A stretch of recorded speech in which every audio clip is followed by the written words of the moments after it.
Hello again. I know it's been a while since I made an episode, but there was something wrong with my YouTube account. But no matter, I'm back to make more episodes. And I know in the previous episode I started up Idiot of the Month award, with the first winner being Ian Griffiths for what he said in the pub before the Milton Keynes game earlier in the season. Watch the previous episode to find out why.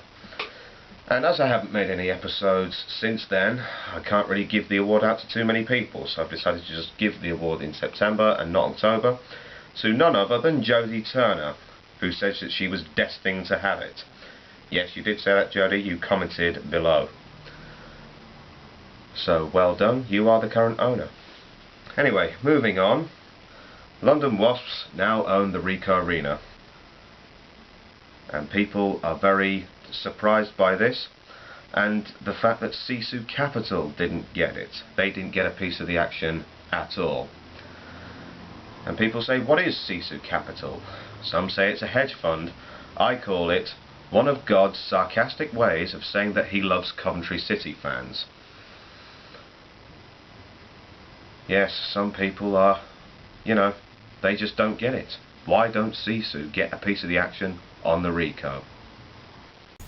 What you're about to hear in this clip is extreme sarcasm.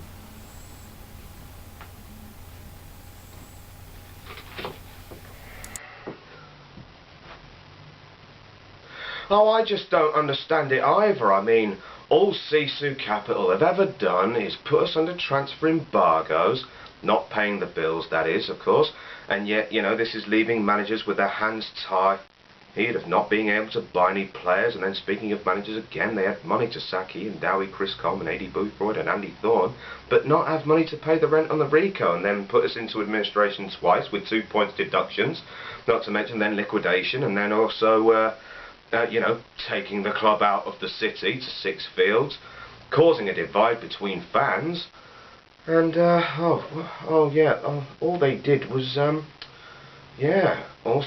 that, and then they suddenly come back because they have no more nose to cut off, not making any money, nearly kill the football club in all that process, and yet they don't get a piece of the action on the Ricoh.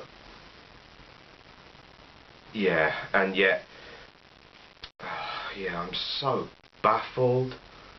Really, I am. Hell, I wish I wasn't so baffled. There's such a thing as reincarnation. I hope I don't come back as a person that's baffled.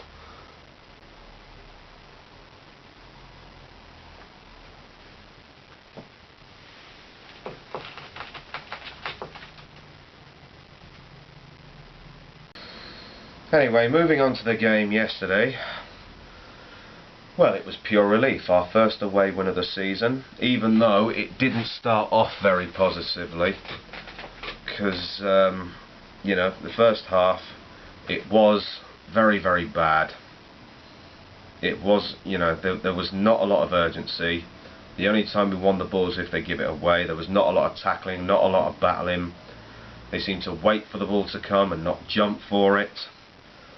And I don't think we created any chances, and in the second half, yes, we then pepped up. But it's a good thing Colchester were terrible. It really was.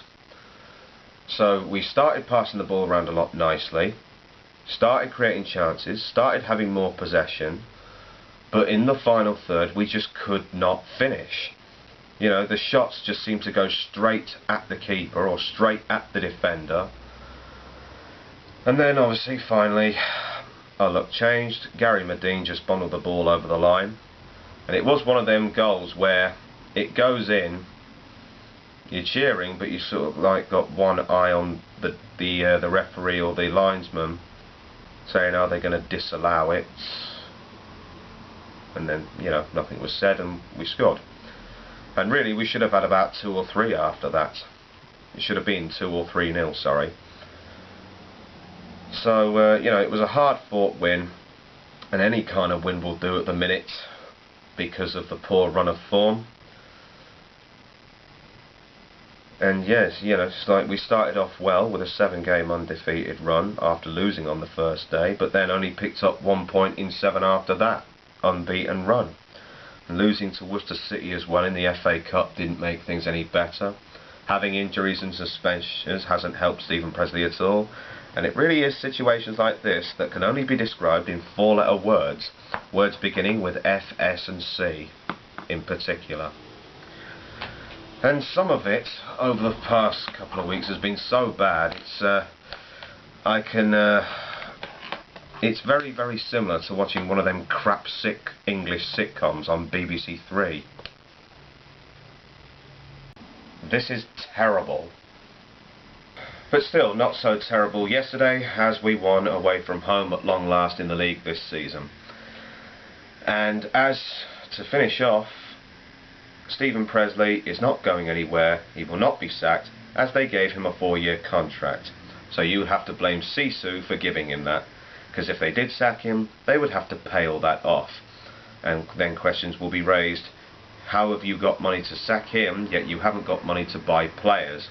Which goes back to my previous point of what I said about sacking managers and yet not having the money to pay bills. So that's that. Anyway, it's very good to be back making episodes, and my next episode should probably be in the new year, after Christmas. And I know that I've been doing this now for over 4 years, and quite a lot of people do like it, and some people can't stand it. But I guarantee that each and every episode will be 7 to 10 minutes long, and regardless of if you like it or not, it'll be 7 to 10 minutes of your time you'll never get back. So, I'll see you in the new year. Ta-ta.